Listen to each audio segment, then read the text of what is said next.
আজ আপনাদের বলবো সাতমুখী রুদ্রাক্ষের গুণাগুণের কথা। সাতমুখী রুদ্রাক্ষ কেন ধারণ করা উচিত, কাদের ধারণ করা উচিত? বুধের জাতক বা জাতিকা যারা আছো, যারা মিথুন রাশি, কন্যা রাশি, বৃশ্চিক রাশি, কন্যা লগ্ন, বৃশ্চিক রাশি, মিথুন লগ্ন, এই সমস্ত মানুষদেরকে সাতমুখী রুদ্রাক্ষ ধারণ করা উচিত। এছাড়াও জন্মছকে যদি কোনোভাবে বুধ যদি দুর্বল থাকে, যদি কোনোভাবে রাহু দ্বারা দৃষ্ট থাকে বা রাহুর সঙ্গে থাকে, এরকম অবস্থায় সাতমুখী রুদ্রাক্ষ ধারণ করলে ভালো ফল পাওয়া যায়। তো সাতমুখী রুদ্রাক্ষে কি গুণাগুণ থাকে? সাতমুখী রুদ্রাক্ষকে বলা হয় যে হিন্দু শাস্ত্র অনুযায়ী সাতমুখী রুদ্রাক্ষকে বলা হয় মা লক্ষ্মী রুদ্রাক্ষ, কারণ এই রুদ্রাক্ষে মা লক্ষ্মী স্বয়ং বাস করেন।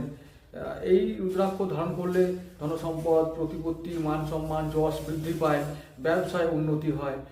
এই রুদ্রাক্ষ ধারণ করার সময় একটি মন্ত্র বলতে হবে।